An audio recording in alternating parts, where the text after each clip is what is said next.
आपण migrant crowd नाही, आपल्या बेसिक गरजा अन्न, वस्त्र, निवारा ह्या वर्षानुवर्ष महाराष्ट्रामध्ये बऱ्यापैकी इतर राज्यांच्या किंवा इतर देशांच्या कम्पॅरेटिव्हली सहजपणे फुलफिल होत गेल्या. दोन भाग असतात. एक, तुमच्या ग्रोथला प्रपोर्शनेट फंडिंग लागतं. म्हणजे if I get funding then I will be able to do this and grow.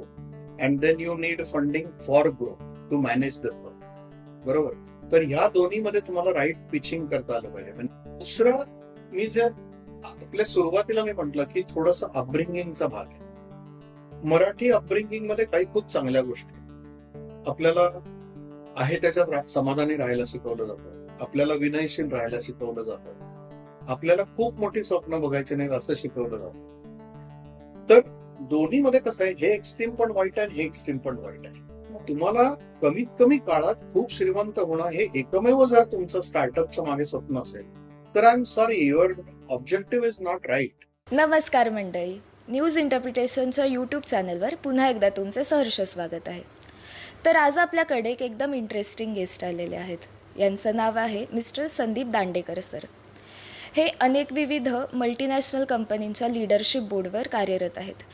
याचसोबत त्यांना 35 वर्ष आणि त्याच्यापेक्षा जास्त वर्षांचा एक्सपिरियन्स आहे. त्यांनी real estate, retail, oil and gas अशा अनेक विविध डोमेन्समध्ये बऱ्याच वर्ष काम केलेलं आहे. तर आज आपण संदीप सरांकडून ह्या स्टार्टअपबद्दल अधिक माहिती जाणून घेऊयात. नमस्कार संदीप सर, कसं वाटतंय तुम्हाला आमच्या चॅनलवर येऊन? Very happy, very excited. Okay sir, तर आम्ही आत्ता बघितलं की महाराष्ट्रात जवळजवळ 25,000 स्टार्टअप्स कार्यरत आहेत. पण यामध्ये मराठी माणसांचे जे स्टार्टअप्स आहेत ते बरेच कमी दिसतात. तर तुम्ही सांगू शकता का की ह्याच्या मागे काय कारण असेल? या पर्टिक्युलर आस्पेक्टवर आपण खूप वेळा बघितलं की अनेक चर्चा होतात, आपण ते ऐकतो. कित्येक वेळेला आपण फॉर्मली किंवा इन्फॉर्मली या चर्चांमध्ये सहभागी होतो. माझ्या मते हा मुद्दा जो आहे की मराठी उद्योजक कमी का, किंवा स्टार्टअप हे महाराष्ट्रात जरी भरपूर होत असले तरी मराठी लोकांचे का कमी, याला कारण अनेक आहेत. आणि ती मल्टीस्ट्रीम अशी कारण आहेत ती आपण थोडी समजून घेतली आणि त्याप्रमाणे त्याला काय रिएन्फोर्समेंट दिली पाहिजे, काय मिटिगेट कशा पद्धतीने केलं पाहिजे, ती स्ट्रॅटेजी त्याच्याप्रमाणे किंवा त्याचे रूट कॉजेस समजून घेऊ शकतो. महत्वाचा एक मुद्दा मला असं वाटतो की it is one from upbringing. दुसरी गोष्ट, एक जगात तुम्ही कुठेही बघाल, अमेरिकेत बघाल, भारतात बघाल, स्वातंत्र्यपूर्व भागात किंवा ज्या वेळेला आपल्याला आपला सुवर्ण काळ भारताचा म्हणतो आपण 700-800 वर्षापूर्वीचा, तेव्हापासून आणि अक्रॉस टेरिटरीज, अक्रॉस जॉग्राफीज तुम्ही बघाल तर तुम्हाला एक जाणवतं की जो मायग्रंट क्राऊड असतो कुठे, जो इमिग्रेशन, जो आपली एक जागा सोडून, आपलं जन्माचं स्थान जिथे अनेक पिढ्या राहिलेले असतात ते सोडून ज्या वेळेला ते लोक दुसरीकडे येतात त्यावेळेला ते एका इंटेन्सिटीने येतात आणि आणि त्यांची जी हंगर असते ती, तिथले जे लोक असतात ज्याला आपण भूमिपुत्र म्हणतो किंवा सन ऑफ साई म्हणतो, ते तसे कंटेंटेड असतात कारण ते त्यांच्या जमिनीत असतात. आणि प्रत्येक गोष्टीकडे आपण जर आयुष्यात बघितलं तर देर is a blessing and there is not so much blessing, or there is somewhat we can say like a curse, if I may use that word. तर तशा प्रत्येक गोष्टीत असतं. आता तुम्ही बघाल तर महाराष्ट्र हे गेले 70-75 वर्ष भारताच्या स्वातंत्र्यापासून is always a leading state. निसर्ग आपल्याकडे कदाचित आपल्याला जेवढा फेवरेबल आहे तेवढा खूप कमी स्टेट्स मध्ये. We have everything. आपल्याकडे समुद्र आहे, नद्या आहेत, पाऊस आहे, ऋतू सगळे आहे, डोंगर, राईट, सुपीक जमीन आहे. त्यामुळे काय झालं की महाराष्ट्रातल्या लोकांना त्यांच्या ज्या मूलभूत गरजा असतात त्या बऱ्यापैकी सहजपणे सॅटिस्फाय होत नाही. आणि ज्यावेळेस तुमच्याकडे अनक्वेंच्ड हंगर राहते, तुम्हाला तुमच्या बेसिक नीड्स ज्या वेळेला फुलफिल होत नाही त्यावेळेला जी एक अर्ज येते की नाही, मला आता सगळं सोडून कुठेतरी जायला पाहिजे. Even if I have to leave my land I go somewhere. आता तुम्ही कोलंबस बघाल, तुम्ही वास्को द गामा बघाल, या सगळ्या लोकांनी आपली जागा सोडून कुठली तरी टेरिटरी शोधली आणि त्या जागा खूप नंतर मग उत्कर्ष झाला त्यांचा. ते बिकेम, ऑस्ट्रेलिया हे तसंच आहे, अमेरिका तुम्ही बघाल तसंच आहे. Even India, Vasco da Gama came to India for search. So why these people come for such search is एक त्यांच्यात ते एंटरप्राइझिंग किंवा ग्रोथ माइंडसेट असतो, एक क्युरिओसिटी असते की माझ्या मर्यादा त्रिज्या तोडून ह्याच्या पलीकडे काय आहे? ही एक जिज्ञासा झाली. किंवा एक थोडी लढाऊ वृत्ती असते की समुद्रात आता पूर्वी ते आजच्या सारखे सोफिस्टिकेटेड जहाज नव्हते, छोट्या मोठ्या बोटी होत्या. So coming up to here from some 1000 kilometres away through unknown, हे काही सोपं नव्हतं. पण मुळात कसं होतं, ज्याची भूक जन्मल्या ठिकाणी सॅटिस्फाय झाली त्या माणसात खूप मोठी अर्ज येत नाही. तुम्ही जर ॲबोरिजिन्स बघाल ऑस्ट्रेलियातले, तर त्यांचा प्रोग्रेस कमी आहे, जे मायग्रंट आहेत त्यांचा जास्त. मी नेहमी दुसरं म्हणतो की तुम्हाला एक जर चॅलेंज मिळाला असेल तुमच्या सिच्युएशन्समुळे, सर्कमस्टान्सेसमुळे, तर किंवा चॅलेंज म्हणा किंवा एखादी फ्लिप साईड म्हणू आपण, तर त्याचं तुम्ही काय करता? Do you get subdued by that? Do you make that big and say that अरे मला हा प्रॉब्लेम आहे, हा नसता तर मी हे केलं असतं? Or do you overcome that problem? In doing that do you increase your strength आणि त्या प्रॉब्लेमचं तुम्ही तुमच्या ऑपॉर्च्युनिटीमध्ये कन्वर्ट करता का? याला ग्रोथ माइंडसेट म्हणतात.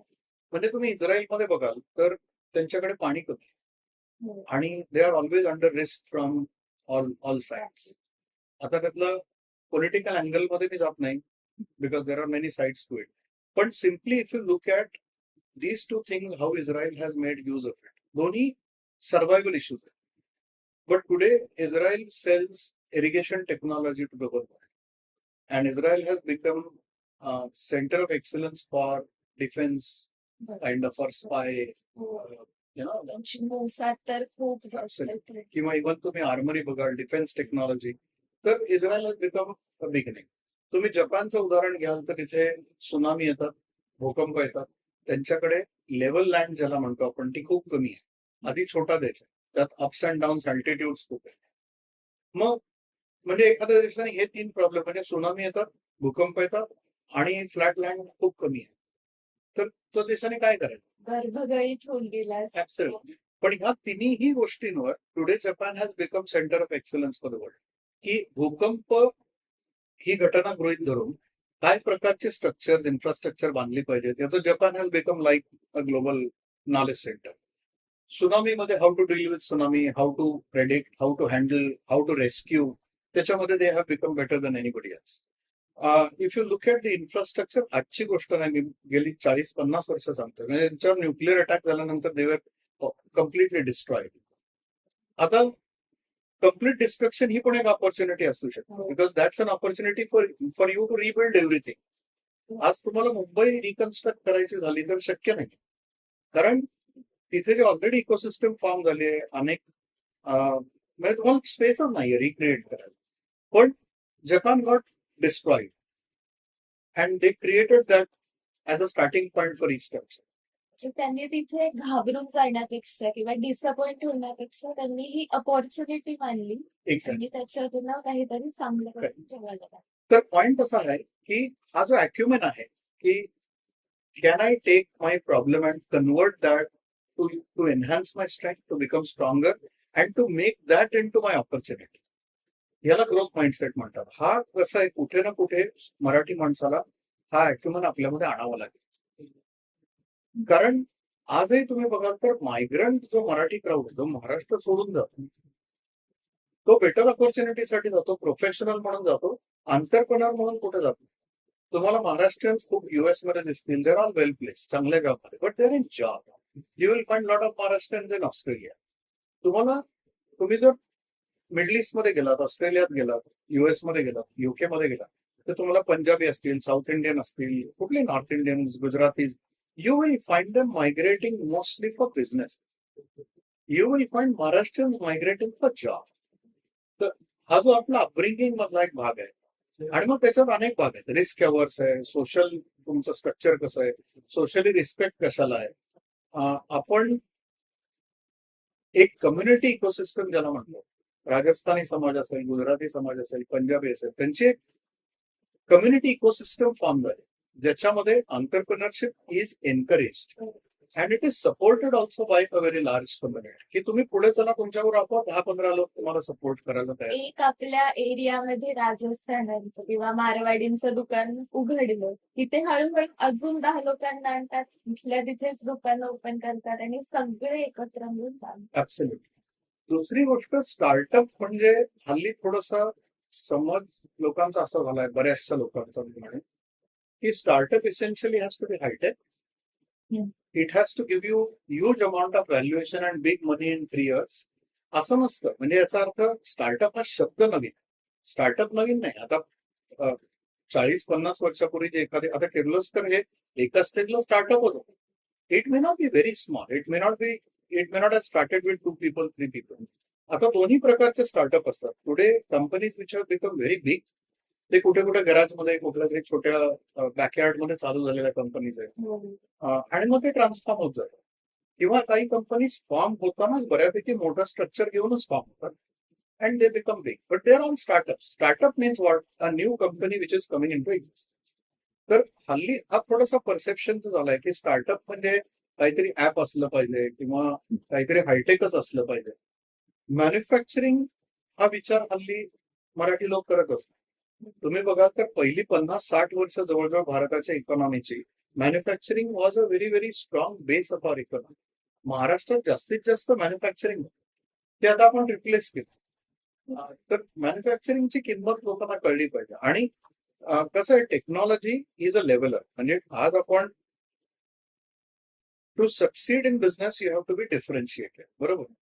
You have to be different than others, better than others. USP पाहिजे. Absolutely right. म्हणजे you do something that nobody else is doing. आजकालच्या इतक्या डेव्हलप वर्ल्ड मध्ये 24 आय मीन या शतकामध्ये doing something that nobody is doing is very difficult.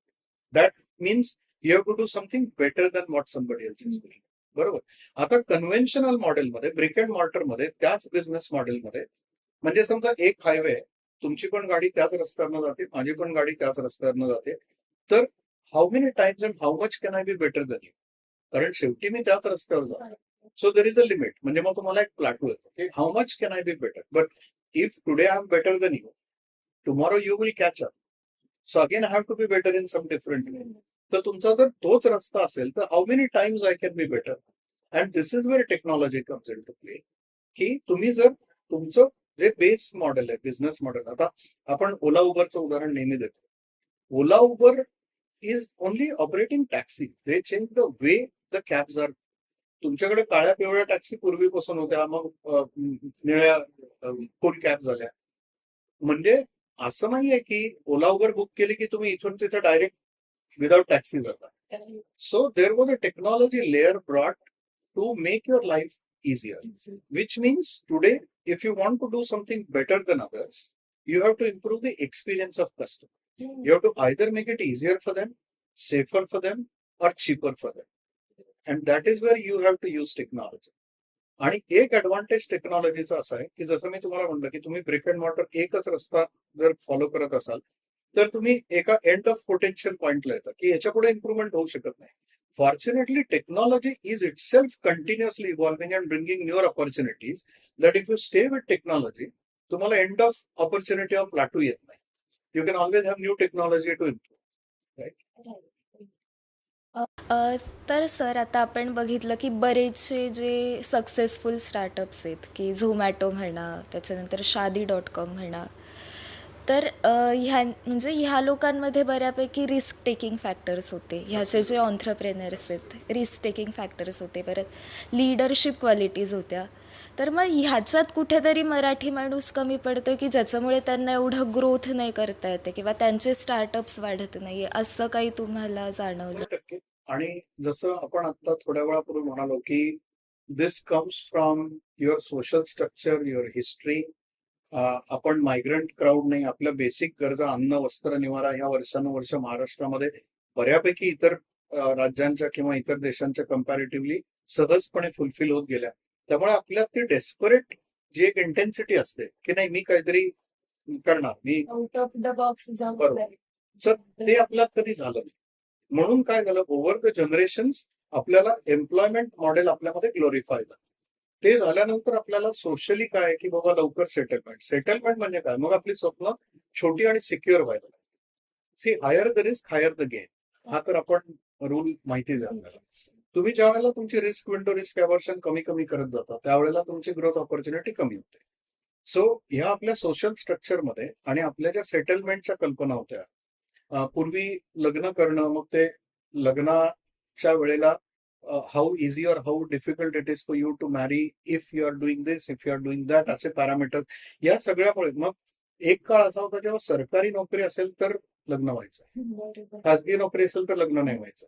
इथपासून हे changes होत जातात काळाप्रमाणे. तर आय थिंक मराठीचे नवीन तरुण आहेत, त्यांनी one good thing is for them, ते जन्माला आलेत गेली समजा एक 15-20, आत्ता ज्यांचं 15-20 वर्षाचं वय आहे तिथून जी पुढची सगळी जनरेशन आहेत, they are born in an environment of abundance, environment of opportunities, enabled by technology, supported by parents. पूर्वी कसं होतं, generation were born in an environment of scarcity, lot of social controls, lot of people were much worried about what who will say. मी असं केलं तर मग काय होईल. आता ती बंधनं हळूहळू कमी होत चालली. त्यामुळे मुलांनी पण स्वतःमधली कॉम्प्लेसन्सी काढली पाहिजे आणि दे शुड. बट दुसरी गोष्ट, रिस्क घेताना सुद्धा आपण असं म्हणत नाही की तुम्ही रेकलेस रिस्क घ्या, but you have to raise your appetite for risk आणि कॅल्क्युलेटेड रिस्क घेतली पाहिजे. आता मला सांगा, तुम्ही स्टार्टअप चालू करताना which is your ideal, you can start anytime. You can start at 60, 70. There are success stories, multiple success stories where startup was started by somebody at 45, 50, 60, all that. पण ideally जर तुम्ही म्हणाला तर स्टार्टअप माझ्या मते as early in your life you start is the better, because your risk is minimum. You have that much more horizon to settle. Even if things don't work out. समजा तुम्हाला पहिले 3, 4, 5 वर्ष स्ट्रगल झाला, तुमची earnings तेवढी वाढली नाहीत, even if you are so called Marathi settlement जी असते ती जर तुमची थोडीशी डिले झाली तरी इट्स ओके. पण बऱ्याच वेळेला विचार असा केला जातो आणि परत तो नोकरीचा पगडा असतो आपल्यावर, की नाही पहिली 5 वर्ष नोकरी कर, मग त्यातनं अनुभव घे, थोडंसं सेव्हिंग कर आणि मग तुझं काहीतरी चालू कर. तुम्ही 5 वर्षाच्या सेव्हिंग मधून कधीच व्यवसाय चालू करत नसता. ते 5 वर्षाचं saving is nothing compared to business. आणि तुम्हाला 5 वर्षाचा अनुभव नोकरीमध्ये हा तुम्हाला एंटरप्रेन्योरशिप डेव्हलप करणारा कधीच असू शकत नाही. आणि त्या 5 वर्षामध्ये तुम्ही टाइमलाईनवर पुढे गेल्यामुळे त्या पॉइंटला तुम्हाला रिस्क अव्हर्शन जास्त आहे. तर सर, तुम्ही जेव्हा हे मेंटरशिपसाठी काम करता किंवा as a investor point of व्ह्यूने हे स्टार्टअप निवडता, तर तेव्हा तुमच्या डोक्यात नक्की काय चाललेलं असतं, की कसे तुम्ही हे स्टार्टअप शॉर्टलिस्ट करता की आता मला ह्यांना मदत करायची? ऑनेस्टली मदत मी आलेल्या प्रत्येकालाच करतो. ओके. मला जर असं वाटलं की त्यांची कन्सेप्ट खूप प्रीमॅच्युअर किंवा इमॅच्युअर आहे, तर मी त्यांना सांगतो की तुम्हाला आधी ह्या गोष्टींची क्लॅरिटी स्वतः घ्यावी लागेल. You have to think, maybe evaluate your idea, test it in limited audience. कसं आहे, ती तुमच्या आयडियाला कमीत कमी एक टाइम हॉरायझन असलं पाहिजे. कारण by the time you implement, you go in business, you expand your business, you grow it, त्याला एक 10, 15, 20 वर्षाचं हॉरायझन तरी पाहिजे. एखादी खूपच शॉर्ट लिव्ड आयडिया असेल which is likely, for example एक पेजर नावाची एक गोष्ट आली होती, ती 6-8 महिने चालली, बरोबर. अशा काही गोष्टी असतात की त्याला हॉरायझनच नाही मिळत. म्हणजे आपल्याकडे लँडलाईन फोन होते, मग पेजर आले आणि मग मोबाईल आले आणि मग मोबाईलमध्ये जनरेशन येत गेलं. पण pager was very shortly.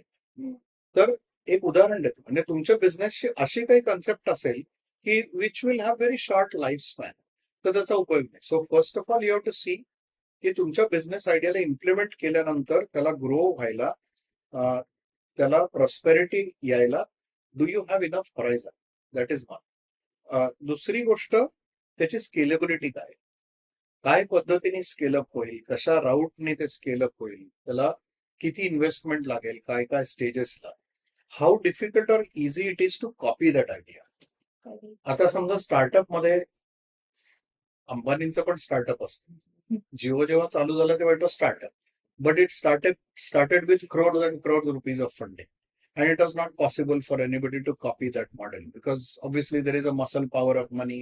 They would do what is difficult for anybody to copy. पण छोटा स्टार्टअप, एक स्टुडंट आहे, जसं तुमच्या वडिलांनी केलं तसं जर तुम्ही चालू केलं, तर obviously there is a possibility that you have some idea, and if you premature expose it, then it can be copied by somebody who has more money power than you, and then you are just washed out. तर तसं होता कामा नये. म्हणून तुम्हाला ती visibility जी तुम्हाला open मध्ये आणायची आहे तुमच्या कन्सेप्टची, ती कशा पद्धतीने सिक्युअर करत आणली पाहिजे, त्याला आयपी कसं केलं पाहिजे, तुमची आयडिया पेटंटाईज कशी केली पाहिजे, and then so so all that is important. Okay.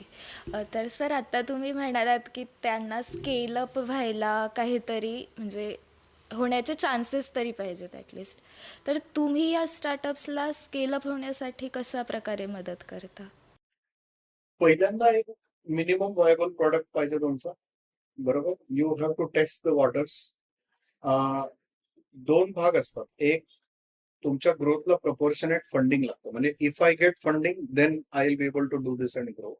And then you need funding for growth to manage the growth, बरोबर. तर ह्या दोन्हीमध्ये तुम्हाला राईट पिचिंग करता आलं पाहिजे. म्हणजे अगदी न कंटाळता, तुम्हाला न डिप्रेस होता, 100-200 ठिकाणी जरी तुम्हाला प्रेझेंटेशन करायला लागलं तरी तितक्याच इंटेन्सिटीने, तितक्याच पॅशनेटली तुम्हाला करता आलं पाहिजे. सेल्फ डाऊट नसला पाहिजे. आता अशी माझी कशी अपेक्षा असू शकते, unless I am very very fortunate, anything can happen in life. You could get your first pitch succeeded, successful, and you can get windfall funding. That can happen. But what is the probability of that? Very little. 1 in a million case. So it is very clear that you will have to sell your concept, talk about your concept to hundreds of people. They will ridicule it, they will not like it, they will shoot it down, they will ask you a lot of questions. You will think, हे काय चाललंय. So you should not get depress. तुम्हाला conviction खूप पाहिजे, self doubt नसला पाहिजे, आणि where am I wasting time and where I know I am going towards my goal and now is a time not to give up, हे तुम्हाला कळलं पाहिजे. म्हणजे आता समजा मी या भिंतीवर डोकं आपटत राहिलो आणि म्हटलं नाही I will not give up, तर दॅट इज नॉनसेन्स, बरोबर. पण if I have a hammer and I am breaking a rock and I want to take out a diamond from it, I may be just an inch away. I may have done drilling for hours together and I'm still not finding a diamond. But if I know that I'm going in right direction, now the diamond is a few inches away. So that is a point when you said, no, I have done all the hard work. Now I can't give it up. So तुम्हाला ती clarity असली पाहिजे की ह्याच्यात जे माझं होतंय, जे मला सक्सेस येत नाही, परत परत मी एफर्ट करतोय, is this the right direction? Is this how it will be and one day it will happen? Am I going closer or am I wasting my time? हे तुम्हाला कळलं पाहिजे. आणि if you're doing something wrong, if you're not progressing, if you're wasting your time, there's nothing wrong in admitting that. You just change the course. You leave the path that is not working. Try something different. Maybe a different idea, maybe a different way of tapping that idea, right? तुमचं objective goal तोच असेल, but maybe your way has to be different. Sometimes you have to cross the mountain, sometimes you have to dig a tunnel, sometimes you have to go around it. So ते थोडंसं मी लोकांना सांगण्याचा प्रयत्न करतो, जे idea घेऊन येतात, की what is a logical and sequential way, कुठल्या पद्धतीने तुमची फेल्युअर्स कमी होतील, किंवा तुमचं कसं आहे, you can fail 100 times before succeeding or you can fail 10 times before succeeding. तर my attempt is to help them fail only 10 times before succeeding instead of 100, right. पण मी त्यांना हे सांगतो की don't be scared of failing, don't start self doubting if you don't get success early. Be there for a long game and it will work.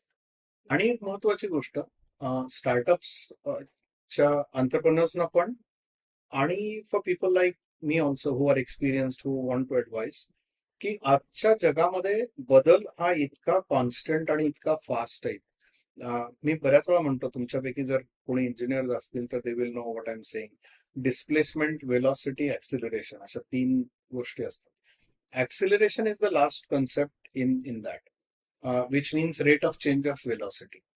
पण आताचा change असा आहे की even your acceleration is accelerating, so which kind of beats physics, I would say. तर एवढा ज्या वेळेला बदल असतो ना, त्यावेळेला unless you are recalibrating and refreshing your experience, that becomes a burden than an asset. कारण तुमचा एक्सपिरियन्स ज्या पॅरामीटर्स मध्ये, ज्या सर्कमस्टान्सेस मधून आलेला असतो, ते सर्कमस्टान्सेसच जर व्हॅलिड नसतील तर तुमचा experience can be misguiding, it can be a burden. So experience people also will have to continuously keep on unlearn, relearn, unlearn. तर आणि it is great because that keeps you younger in your mind, because when you are learning, it keeps you younger. Sir, तुम्ही आतापर्यंत आपल्या conversation मध्ये बऱ्याच अशा काही काही गोष्टी हायलाईट केल्या की मराठी आणि अमराठी जे स्टार्टअप्स आहेत त्याच्यात बरेच फरक असतात. तर हे सोडून पण अजून काही तुम्हाला हायलाईट करायला आवडेल की त्यांची मेंटॅलिटी किंवा आपण म्हणतो ना बिझनेस करावा तर गुजराथी किंवा मारवाडी बरोबर. तर त्यांच्यात असं काय वेगळेपण असतं जे मराठी लोकांमध्ये नसतं? एक 2-3 कदाचित माझ्या मनात तुमचा प्रश्न आल्यानंतर मी विचार करतोय. May be 2-3 things. एक कसं असते, केमिस्ट्री असते त्या कम्युनिटीची, जी 2, 3, 4, 5, 6 जनरेशन्स नंतर फॉर्म होत असते. कंटिन्युअसली फॉर्म होत असते. आजचा जर आपण 20 वर्षाचा, 25 वर्षाचा तरुण पंजाबी, गुजराती, मारवाडी, जास्त एंटरप्रेन्योर कम्युनिटीतला विचार केला, तर त्याची जी केमिस्ट्री आहे ना, ती गेली 6 पिढ्यांमधनं, 7 पिढ्यांमधनं आलेली आहे. मी तुम्हाला मगाशी म्हटलं तसं आपण आत्ता बदल व्हायला सुरुवात करतो. त्यामुळे we should also be fair and practical in expecting की त्या कम्युनिटीचा जो एक एनकरेजिंग किंवा कंड्युसिव्ह एन्व्हायरमेंट आहे एंटरप्रिनरशिपसाठी, तो आपल्याला मराठीमध्ये यायला इट इज स्टिल टाइम. पण म्हणून आपण निराश होऊन सोडून देण्यात पॉईंट नाही, कारण ते आपण करत राहिलो तर अजून 2, 3, 4 जनरेशन नंतर our youth will be almost like any other non-Maharashtrian youth who will think entrepreneurial, ज्याला सोशल तेवढे टॅबू नसतील, who will not have to worry about अरे माझ्याकडे सरकारी नोकरी असेल तर लग्न होईल, अरे प्रायव्हेट नोकरी असेल तर होईल, अरे घर असेल तर हे होईल. ह्याच्यातून आपण बाहेर येणं आवश्यक आहे, विच विल हॅपन. दुसरं, मी जे आपल्या सुरुवातीला मी म्हटलं की थोडस अपब्रिंगिंगचा भाग आहे. मराठी अपब्रिंगिंग मध्ये काही खूप चांगल्या गोष्टी आहेत. आपल्याला आहे त्याच्यात समाधानी राहायला शिकवलं जातं, आपल्याला विनयशील राहायला शिकवलं जातं, आपल्याला खूप मोठी स्वप्न बघायची नाहीत असं शिकवलं जातं. तर दोन्हीमध्ये कसं आहे, हे एक्स्ट्रीम पण वाईट आहे, हे एक्स्ट्रीम पण वाईट आहे. म्हणजे तुम्ही ऑब्नॉक्शियसली मोठी स्वप्न बघितली विदाउट एनी सपोर्टिंग एफर्ट किंवा त्याच्यात रॅशनल जर नसेल तर त्याला अर्थ नाही. पूर्वी आपल्याला म्हणायचे पांघरुण पाहून हात पसरावेत का पाय पसरावेत, बरोबर आहे त्याच्यात समाधानी राहावं. तर ते त्या त्या सोशल पॅराडाईम मध्ये ते आपल्याला सुटेबल होतं. I am not saying those values are wrong, ते fundamentally they are very solid values. पण त्यातलं चांगलं घेऊन, त्यातलं जे आज आपल्याला एंटरप्रेन्योर जर्नीसाठी जे आपल्याला बर्डन होतं, जे पायातल्या बेड्या होतात, जे धरून ठेवतंय, ते तर निदान आपण काढून टाकलं पाहिजे. सो मोठं स्वप्न बघण्याची आपल्याला सवयच नसते. म्हणजे एक छोटं मी मी अंडरमाइन करण्यासाठी देत नाही, पण एक उदाहरण. एकदा एका रस्त्यावरच्या भिकाऱ्याला देव प्रसन्न झाला. अचानक त्याच्या समोर आला आणि त्याला म्हणाला की तुला हवं ते माग. त्याचा आधी एक सेकंद विश्वास नाही बसला की देव आला आणि म्हणतो काही माग. तो म्हणला हो काही माग. तर त्यांनी सांगितलं माझ्या हातात हा जो वाडगा आहे ना ज्याच्यात मी भीक मागतो तो सोन्याचा कर. कारण तो तेवढाच विचार करू शकतो. त्याचा व्ह्यू त्याच्या पलीकडे जातच नव्हता, ग्रोथ माइंडसेट नव्हता. So we, I think as Maharashtrian youth are transitioning, are transforming. आपली हॉरायझन्स वाढतात, आपलं मोठं स्वप्न बघण्याची इच्छा, कारण आणि जिगर हे तिन्ही वाढते, which is very good. We have to give it time. आपण पुढच्या ज्या 2 ते 3 पेरेंटिंग जनरेशन आहेत त्यांची ही जबाबदारी आहे की आपण ह्याला सपोर्ट करत राहिलं पाहिजे. तर एक 30-40 वर्षांनी आपलं 200 वर्षात 300 वर्षाचं बॅगेज आहे महाराष्ट्रीयन एंटरप्रेनर नसण्याचं. ते आपण एका रात्रीत काढू शकत नाही, but we have to work it. Maybe if we continue to do this in 30, 40, 50 years will start seeing the difference. तर सर, माझा असा शेवटचा प्रश्न होता की जे यूथ आहे त्यांच्यासाठी तुम्ही काय मेसेज देऊ शकाल का की त्यांना जास्तीत जास्त प्रोत्साहन देण्यासाठी की स्टार्टअप सुरू करा? ट्राय टू ट्रॅव्हल आज. आणि मी ट्रॅव्हल म्हणतो म्हणजे आजच्या टेक्नॉलॉजीमध्ये फिजिकल ट्रॅव्हल अल्टरनेटिव्ह तर नाहीच आहे.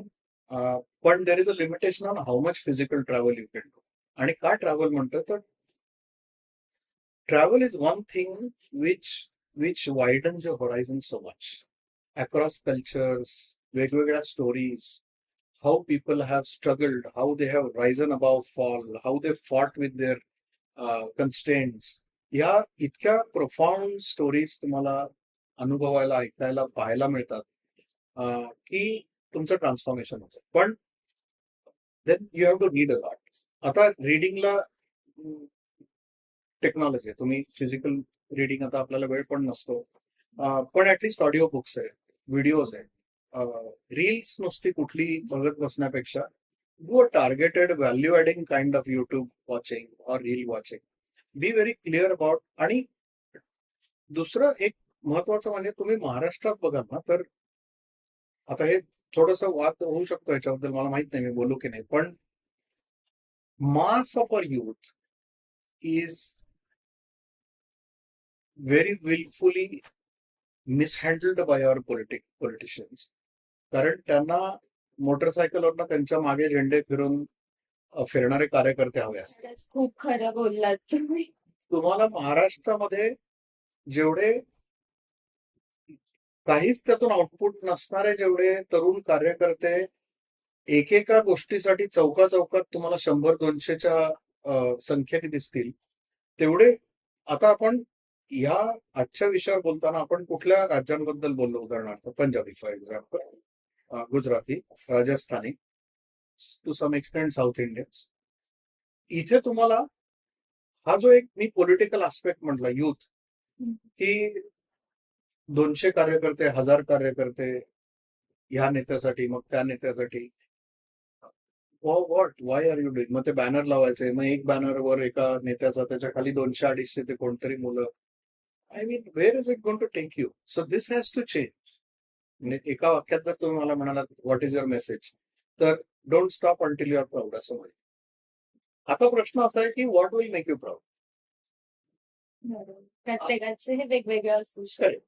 तर मला सांगा, 30-40-50-60 वर्षापूर्वी जर मराठी फुलवाले असतात, मराठी लॉन्ड्रीवाला असतात, मराठी टॅक्सी ड्रायव्हर असतात, मराठी वायरमन, मराठी प्लंबर, तो तुम्ही बोलवल्यावर येतो, एका वाजवी दरात काम करतो, व्यवस्थित काम करतो, प्रोफेशनल सर्व्हिस देतो, असं जर असेल तर बाहेरच्या राज्यातले लोक का आले असतील?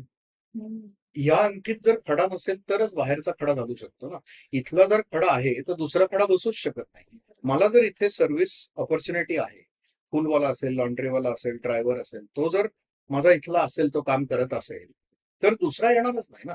आज आपण म्हणतो हे बाहेरचे लोक आले, आणि मग त्याच्यात ग्रोथ माइंडसेट आला. म्हणजे मी तुम्हाला कित्येक उदाहरणं दाखवेन की एक कोणीतरी युपी मधनं माणूस येतो जो सिक्युरिटी गार्ड असतो, आणि 7-8 वर्षांनी तो सिक्युरिटी कंपनी काढतो. So see from where to where he has gone. And this is startup.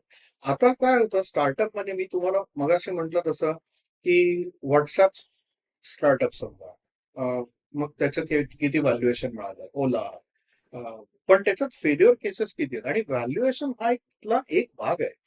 तुम्हाला कमीत कमी काळात खूप श्रीमंत होणं हे एकमेव जर तुमचं स्टार्टअपचं मागे स्वप्न असेल, तर I am sorry, your objective is not right. And then there is a higher possibility that you will fail, you will get more frustrated, and then more people will get discouraged seeing your failure. Because if you have more failures than successes, then people will get discouraged. Because if you are seeing more failures around you, then it will put more fear in you. हे खरं आहे की म्हणजे तुम्ही खूप जास्ती पण अपेक्षा ठेवू नका, पण काहीच करायचं नाही असं हे करू नका. थोडेसे स्वप्न खूप मोठं असावं. मी असं पण नाही म्हणत की अपेक्षा कमी असाव्यात. You should have big dream. पण विल आय, आता सचिन तेंडुलकर च्या एवढेच चांगले क्रिकेट खेळणारी, त्याच्या समजा तो 15-16 वर्षाचा असेल, 10-12 वर्षाचा असेल, तेव्हा त्याच्यापेक्षा किंवा त्याच्या इतकं चांगलं खेळणारं क्रिकेट कोणीच नसेल का? असू शकते. त्याच्यापेक्षा चांगले पण खेळणारे असतील, पण तो जिथे गेला तिथे किती जण पोहोचले नाही.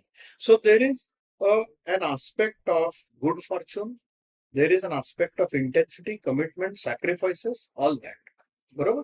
आता त्याच्यासारखे सॅक्रिफायसेस केलेले पण कित्येक लोक त्याच्यापर्यंत नाही पोहोचले. Now that happens in life.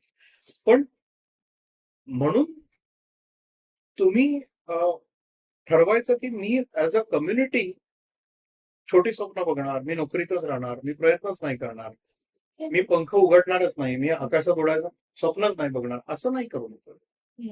आणि या आपल्या डिस्कशन मध्ये we are absolutely neutral to any community, any profession. म्हणजे त्याच्याबद्दल उदाहरण देण्याच्या किंवा बोलण्याच्या ओघात जर तसं काही कोणाला वाटलं तर आय वॉन्ट टू क्लॅरिफाय की one community, second community, third community, we were just using their examples to understand the qualitative difference and strengths of those communities. We were not trying to say one is inferior, second is better.